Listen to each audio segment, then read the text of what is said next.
Welcome to Dialogue. I'm Jiang Rui in Beijing. In recent years, China has pledged to speed up reforms in its army, which was founded 89 years ago. As defense budgets grow, some Western analysts say that China's military modernization is a threat. What makes now the right time for China to reform its military? Does a strong Chinese army threaten regional security? And how will security in the Asia-Pacific region evolve as many countries increase their defense budgets? To discuss these issues and more, I am pleased to be joined here by Senior Colonel Xu Hui, a professor from the National Defense University of the Chinese People's Liberation Army, and Senior Captain Zhang Junshe, a senior researcher from the PLA Naval Research Institute. But before we get started, let's take a quick look at this. Some 2 million soldiers currently serve in the Chinese military. It's one of the world's largest, but not necessarily the most modern. Chinese President Xi Jinping has vowed to reform the country's military. As head of the Central Military Commission, he has made modernization a top priority, launching a campaign that's included structural changes and a crackdown on corruption in the upper ranks. Just ahead of National Army Day, President Xi visited the People's Liberation Army to extend his appreciation to the troops. He said the PLA should be managed in accordance with the law and should utilize information technology to build an armed forces commensurate with China's international status. In the landmark parade last September, the government revealed it was cutting 300,000 troops from the PLA. 中国将裁减军队员额30万。 That includes the establishment of a joint operational command by 2020 and the rejigging of combat zones, formerly 7, now consolidated to 5, north, east, south, west and middle. China's 2nd Artillery Corps, responsible for China's missiles and nuclear warheads, was renamed the PLA Rocket Force, a new name that came with a new look. The military also says it will ditch so-called paid-for services within 3 years. It is also an active participant in United Nations peacekeeping operations. Back in September 2015, speaking at the United Nations in New York, President Xi announced that Beijing would be contributing 8,000 troops to UN peacekeeping forces and donating $1 billion. In the past 2 months, 3 Chinese peacekeeping soldiers were killed in Mali and South Sudan. But leaders are determined that won't change China's participation and resolution. Today, of all the permanent members of the UN Security Council, China is the largest contributor to UN peacekeeping operations. Now, gentlemen, upon the special occasion, the Army Day, what is the message you want to deliver to the rest of the world, which follows very closely the military build-up of the PRC? Actually, the PLA is modernizing its forces in recent years. First, we want to streamline the structure of the armed forces. And second, we want to reduce the number of the armed forces. And third, we are striving to streamline also the command and control system, so that we can promote the efficiency of operations in the future wars. Given the size and the scale of the military modernization of the PLA, there have been speculation that what we do will be a threat to the regional security. Do you agree? Yes, it's very interesting, you know. There is a kind of China threat theory, and the military threat is one of the series of threats that perceived by a very small group of people, but these small group of people have a very big voice in the global major medias. Actually, this kind of voice come out from 1990s, but let's see that seeking truth from the facts. For the past 30+ years, Chinese PLA has never shot a single bullet, while some of the other, the China threat propagates. Those countries have bombed so many countries. That's one aspect. The other one is that although China have a lot of territory disputes vis-a-vis our neighboring countries, most of them are small countries. than China, but China never used military force to attack them, to liberate those islands or territories occupied by the other countries. But at the same time, with the more development of the PLA, more capable of the PLA, we dispatch a large group of troops outside this region for peacekeeping and even for the anti-piracy operations. So from this point, I think the majority of the international community, I mean in terms of number of countries, I can see that 80 plus, even 90% of the countries, they looking forward the PLA play a big role in international security rather than threat. Senior Captain, what the Senior Colonel Xu Hui fails to tell us clearly in his response to my question is why the PLA started to be perceived and viewed as a threat to regional security from the 1990s. Well, I think those people who take China as a potential enemy, especially the Chinese military as potential enemy, may think that the increase of the budget, defense budget of the PLA, and also the improvement of the equipment and armament of the PLA is a threat. Actually, China is just trying to catch up with the military revolution in the world, and especially we are trying to do something that is commensurate with our national status, and also to improve our capabilities to, just as Senior Colonel says, to maybe carry out more international responsibilities and duties as the counter-piracy and escort operations in the Gulf of Aden, which the Chinese PLA Navy has been conducting ever since the end of 2008. When we look at the defense budget, a common question that's been posed by the world media is always about the alleged transparency of it or accuracy of it. Now, isn't a big issue? Let me clarify something. Talking something about, first of all, about the budget. We cannot just see, in recent years, Chinese military the investment of military increased a lot, even double digits. But we cannot forget, since 1970s up to the early 1990s, the military budget is reducing. And as a whole, from 1970s up to the 1990s, the whole Chinese military spending is only half of the Japanese military spending. But the Chinese military has 10 times of the personnel than the Japanese forces. And at the same time, Japanese, they are self-defense force. Why they call self-defense force? Because they have no right to launch a war of national war, because they have crimes during the World War II. So for such a country, their military budget is double the size of the Chinese, but nobody talks something about Japanese threat. So it's ironic. So from this point, I can say these very few people have a big voice in the international media who propagate about China threat should stop now, should change their tune now. On the other hand, about transparency, I think now even in the CCTV or somewhere else, even for us, two military guys can sit over here. This kind of openness is unprecedented. It's very few in the world. Even the American militaries, their officers is not very freely go to the TV.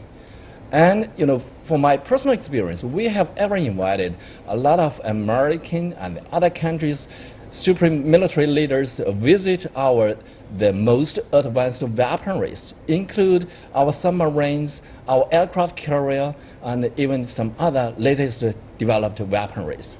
So I think this kind of fallacy should stop now. Senior Colonel Xu Hui drew a comparison between our limited defense budget with that of the Japanese armed forces. Well, the United States would argue strongly the US-Japan Security Accord would lay the groundwork for the regional security, a cornerstone, so to speak. And therefore, if you look at the campaign trail of Donald Trump, a maverick of the US political campaign, he says unless our allies could shoulder or share some of the responsibilities, and particularly the budget, we would not continue with the military alliance. That, of course, drew fire from his critics. Now, that means, however, the American allies would have to give a larger budget to share the responsibility. What do you think of this response to Senior Colonel Xu's concerns about the large military budget of the Japanese self-defense forces? Well, I think there are 2 points. First, the military alliance is a relic of the Cold War era. So almost 20 years after the Cold War ended, I think the United States should dismantle its military alliances with Japan, Australia in this area, and also the Philippines. We can see that in recent years, these military alliances have done nothing good to the regional peace and stability.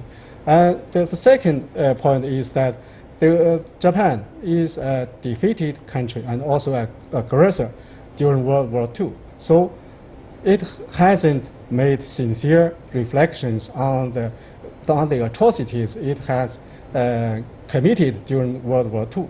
So many countries in the Asia Pacific, especially the East Asian countries, are afraid of the revival of militarism in Japan. So we now see that the Abe administration is trying to break the limits of the pacifist constitution, which was drafted by the United States. It wants to send its forces overseas, and also it wants to fight a war overseas. So this is against the constitution of Japan. So everybody is afraid of the improvement of its military capabilities, including the increase of the military budget of the Japanese military forces. Okay, let's quickly take a look at the bulk of China's military modernization. Is it true that we are actually a student of the American military theory? If you look at the use of high-tech warfare in the Gulf War that broke out in 1991 and codenamed Operation Desert Storm during the Bush administration. Right. Is that true, that we have been learning humbly from the United States? I think, very frankly speaking, not only China and almost all of the militaries around the world, they were shocked by the performance of the U.S. military, during the thunderstorm, during the desert storms, and because that shows to the latest achievements of military revolution started since 1980s. And at that time, China was far lag behind. Even our military hardware is, not as strong as Iraq forces. So absolutely, we were shocked.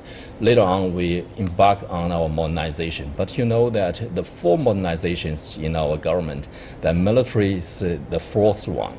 So we spend much less than the other areas. But later on, we speed up. But not necessarily fully copy the Americans, because the role, the mission, and the format, and also the culture is different from Americans. So we are not necessarily follow them. Yeah. All right, thank you very much. You are watching Dialogue with the Senior Captain Zhang Junshe with the Chinese Navy and Senior Colonel Xu Hui with the PLA National Defense University. We are discussing the implications of China's military build-up and particularly military reform on the special day, the Army Day, August the 1st. We'll be back in a short while. Please stay with us.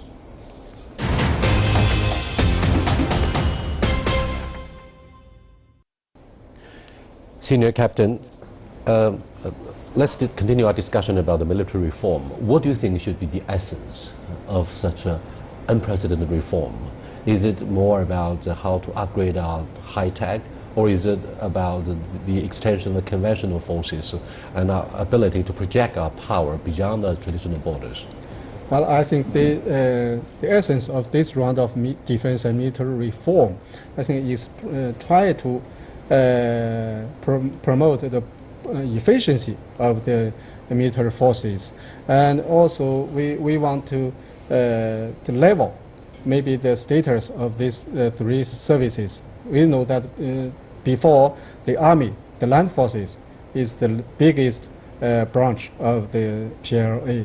And now in the future, maybe according to the status of the development of the future war, especially the war under the conditions of information, maybe the high technology will play an important role in this. So we should reduce the redundancy of number of the troops. Now by the number of 300,000 troops. This is a very big number. And the second, we should reduce the redundancy in the departments, not only the Navy, the Air Force, and the Army, including those schools and also hospitals. So streamline the command and control system to conduct modern war under the conditions of the information.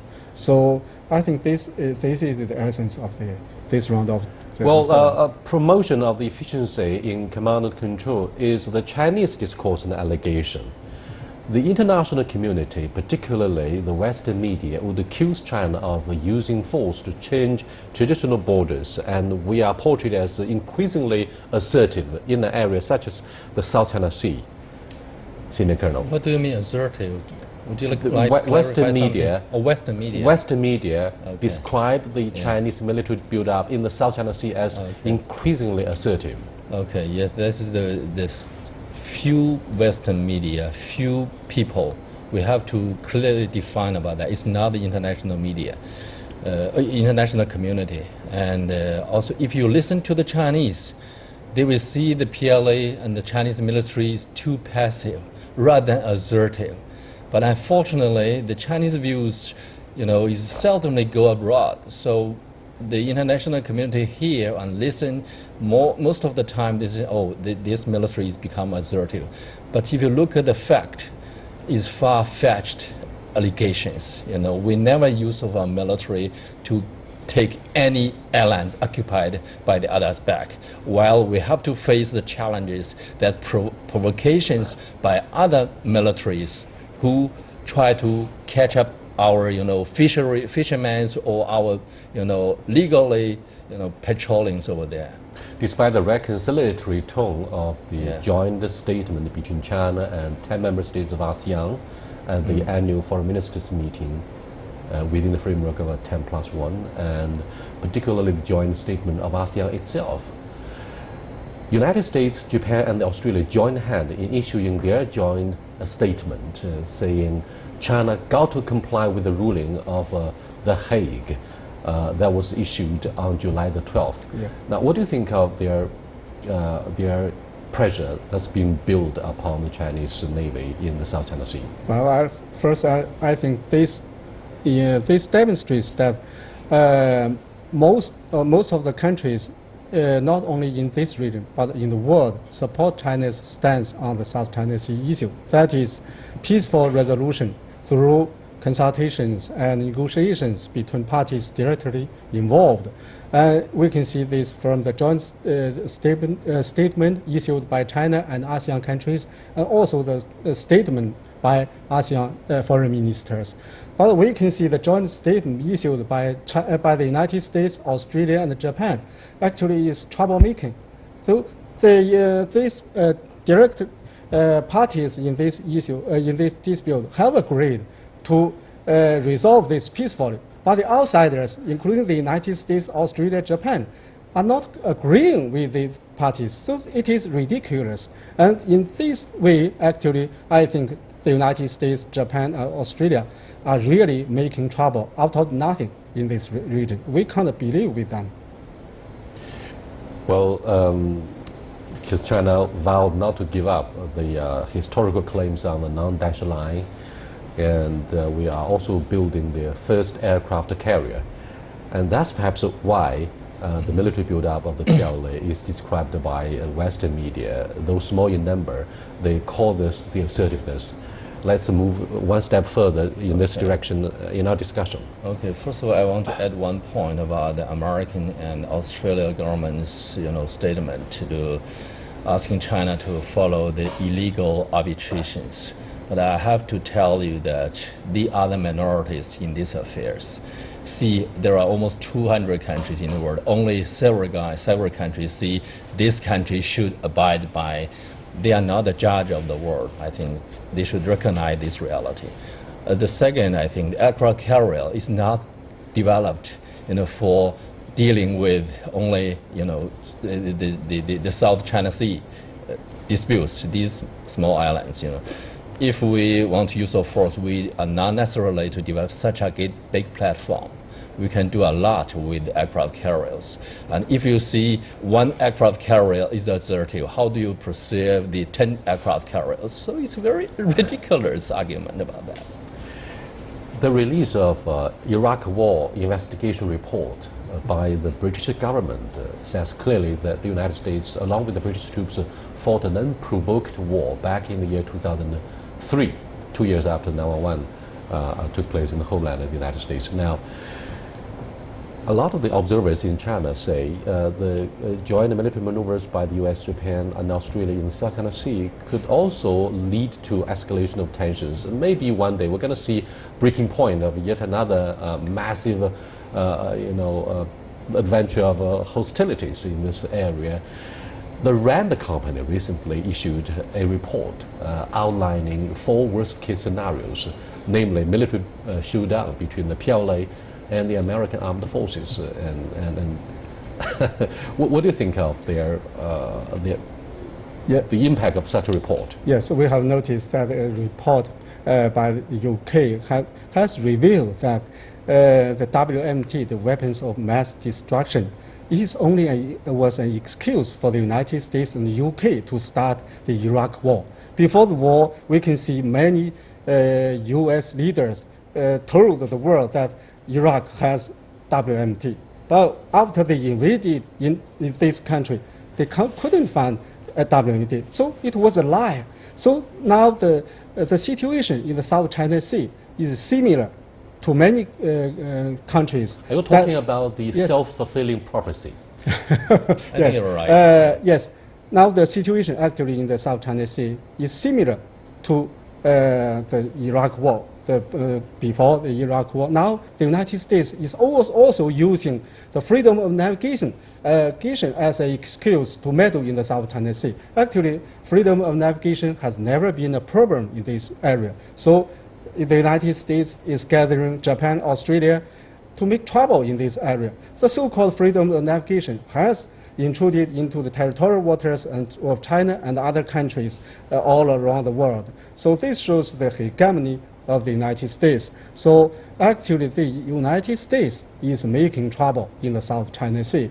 It is also provoking tensions in this South China Sea. They are using the similar excuse as the Iraq War. One follow-up question about the alleged self-fulfilling prophecy of the American think tanks and the lawmakers, decision makers in the United States. Is it true, as some of the observers here in China have been long skeptical about the pivot to Asia, that they need to find an enemy? They need to find an enemy to support their military budget, to support the traditional military alliances. 5 of such military alliances, despite the end of Cold War back in 1991. Senior Colonel. Yeah, first of all, I want to say we cannot simply say American is a troublemaker. We have to say a group of American people are troublemakers. We can find out the different views towards even vis-a-vis South China Sea disputes. President Obama have different views with the Pentagons. So also there's a very strong argument in America, also in the world, that the Pentagon is terribly trying to maintain their, influence in the American decision making and also in the world. But since they withdraw from the Middle East, there are a very strong voice in America that you have committed a lot of mistakes. Now it's time for you to reduce your forces and cut off the budget. So they have to find a excuse to maintain the budget. That's really, I think, is a very important argument. That reminds me of what the former President Eisenhower, right before his retirement, he said that we have to pay attention to the disaster rise of the military industry complex. I think it's time for us to learn the lessons now.